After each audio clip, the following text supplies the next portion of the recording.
who's the best partner for us to do business with on oil and gas? If we need more oil and gas, where do we go? We go to Alberta. Okay, we've got a phenomenal relationship with them for years. Danielle Smith recognizes it. She talks about it. I think she just put out a post this week from CERAWeek. Great conversation with our Secretary of the Interior and our Secretary of Energy. We want to ship 2 million more barrels of oil per day to the U.S. Well, okay, she's putting out the narrative.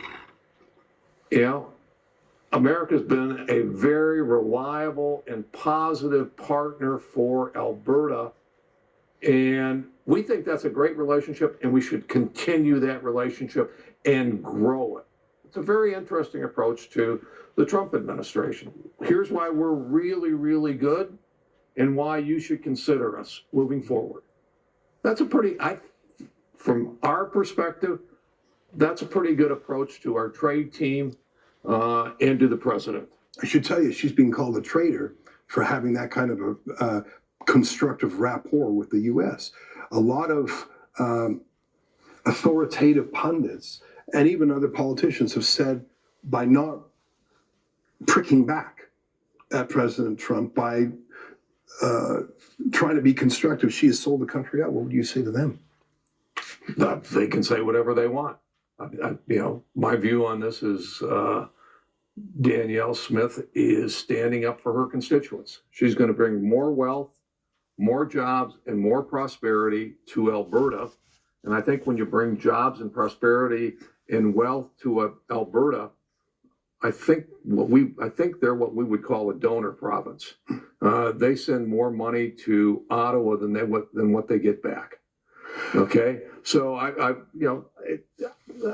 we got to get away from the rhetoric, traitor, and all of this. It's kind of like, what are the end results that you're going to see as Canadian citizens?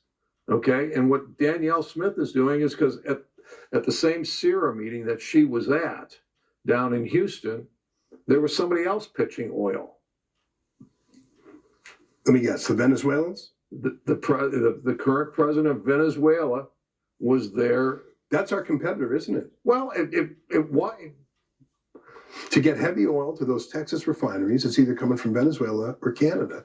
And we're in a race now. And Danielle has, and people before her have positioned Alberta to be a preferred supplier. So when ethical oil versus conflict oil. Have you ever heard that phrase before? Oh, yeah. And so, but the president from Venezuela was at CERAWeek, made a major presentation, and what was her message?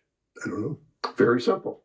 We want to become the preferred supplier. I don't know if those are the exact words, but we want to become a preferred supplier of oil to the United States of America. And they're ramping up. That's a starter pistol. There's a race on now.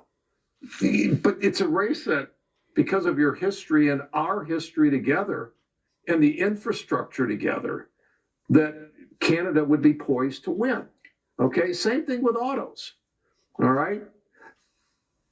Canada can make a compelling case that you've got, and we talked about it already. You are integrated. You have personal relationships between suppliers and customers in Canada, from Canada into the U.S. and vice versa. Okay, and you're reliable. There's people talking about harmonizing standards and all of these types of things, and it's like, that's a really, really compelling case as to why we should be doing business. Americans should be doing business with Canada. And what we hear from Canada is, we're at war with the United States. Okay. We're banning your alcohol. Yeah. Okay. We're banning you from procurement. Okay. For provincial product or projects, you can't bid. I heard that in British Columbia, and I hear that in Ottawa, and it's in a lot of provinces around the country. So you say, okay, well, that's an approach to negotiating with the U.S.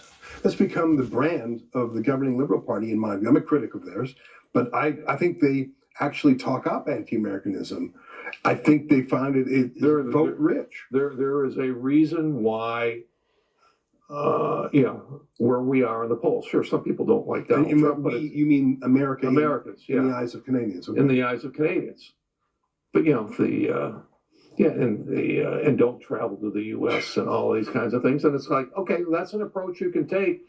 But I've been in the meetings, and it's kind of like when we talk with the prime minister, and the prime minister is talking about delivering more oil to Canada, or from Canada to the U.S. We know that's going through Alberta, most likely. And we're eager for that. We know we have alternatives, but we love doing business with Alberta. I'm not sure that can be said that is true for all provinces. Okay, because some of them have really, really been tough with the United States. Ontario. Okay? But they've looked at it from, what does this do for our people, for our economy, and those kinds of things, which is, our national security and these kinds of things. Quebec. Which, as a congressman, are the things that I used to worry about. Political leaders in Canada maybe are thinking about other things, but those are the kinds of things. Doug Ford. What's this going to do for my district? When I was on the Intel committee, and I got a lot more background into NDP. national security and these kinds of things. Is this going to make us safer or less safe? So the question is here in Canada, is Liberals. defending the Arctic and doing it by ourselves, does that make us more safe or less safe? I don't know.